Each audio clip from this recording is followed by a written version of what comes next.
छत्तीसगढ़ जांजगीर चांपा जिले के नगर पंचायत खरौद में भूमाफियाओं के हौसले इन दिनों बुलंदियों पर हैं।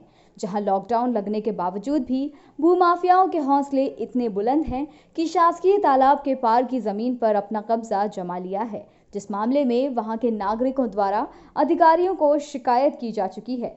लेकिन संबंधित अधिकारी इस मामले में केवल आश्वासन देते हुए नजर आ रहे हैं। जब पूरे मामले की पुष्टि के लिए वहां के प्रतिष्ठित नागरिक सुबोध शुक्ला से बात की तो उनके द्वारा बताया गया कि ये हमारे नगर पंचायत खरौद से शिवरी नारायण जाने के लिए 50 साल पुराना आम रास्ता था, जिस पर इन भूमाफियाओं ने अपना कब्जा जमा लिया है।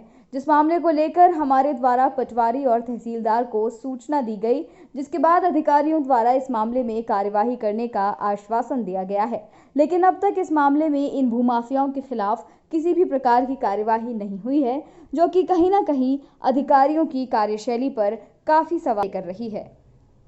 सबसे ज़्यादा संपत्ति पहुंचा दे।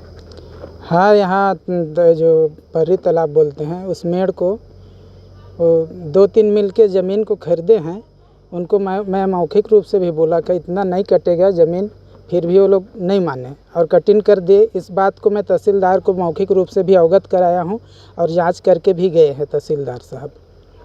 तो सर इसमें लिखित अभी रिपोर्ट पेश नहीं किया हूँ, मौखिक रूप से बोला हूँ। साहब आए थे, जांच करके गए हैं। जैसे सर निर्देश करेंगे उस हिसाब से कार्रवाई करेंगे। सर किनके द्वारा किया गया है? ये राहुल थवैत और 3 जन हैं, नाम तो सबका नहीं जान रहा हूँ, राहुल थवैत का जान रहा हूँ। तो सर वहीं अभी लॉकडाउन लगा है, 44 धारा लगा है, जिसमें शासकीय संपत्ति के यहाँ पर नुकसान पहुँचाया गया। इस मामले में तहसीलदार साहब और आपके द्वारा क्या कुछ उन पर कार्रवाई की गई? अभी तो कार्रवाई नहीं की गई है, मेरे द्वारा उनको सूचना पहुँचाया गया है।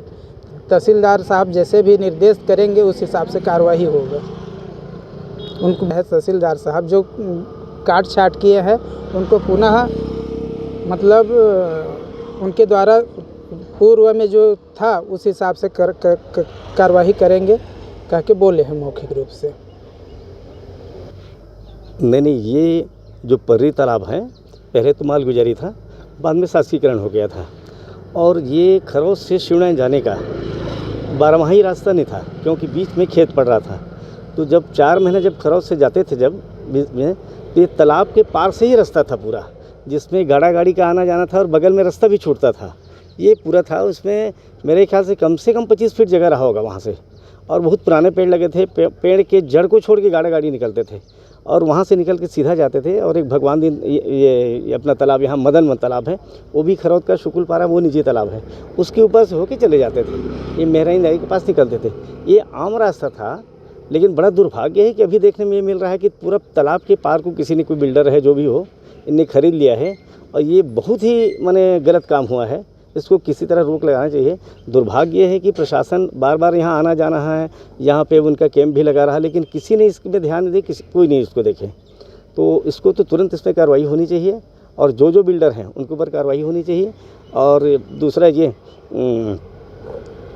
थोड़ा समझ अच्छा, ये न तो नगर पंचायत का ध्यान है, न इनने किसी को बताया है। कोई बताया कि सीमांकन किए हैं, तो सीमांकन अगर इनने किए हैं तो क्या आसपास के खेत वालों को उन्होंने बुलाया था क्या? या कुछ पुराने लोग आ जाते, पुराने लोगों के सामने बात हो जाती कहाँ से कहाँ तक है करके, और ये पता नहीं किससे खरीदे। ये बताया ते जाता था, ये पंडित नन्हे प्रसाद द्विवेदी का था। वो पंडित जी के 1 साल एक्सपायर हुए हो गया, कोई उनके कोई पता नहीं वारिशान तो नहीं है, किन्हीं को गोद वोद क्या बताते हैं, उनने उनको देखे चले गए। इनका कहना कि हम डार्क में रह गए, ये बोल रहे हैं। लेकिन कहना नगर का, कहना गाँव वालों को कहना, ये सब दिन का रास्ता है, तालाब सब दिन रहेगा और तालाब को पार को छीना तो बहुत बड़ा अपराध है। तो मेरा ये कहना इनके ऊपर कार्रवाई होनी चाहिए, जो यथावत है उसको यथावत रखा जाना चाहिए। शिकायत क्या है? मैं पटवारी को मैंने तुरंत बोला था, पटवारी को तुरंत बोला, पटवारी ने इस बात को स्वीकार किया कि बहुत गलत है करके, और मैं तुरंत वहाँ अपनी लिखा पढ़ी करके दे रहा हूँ करके। पटवारी इस बात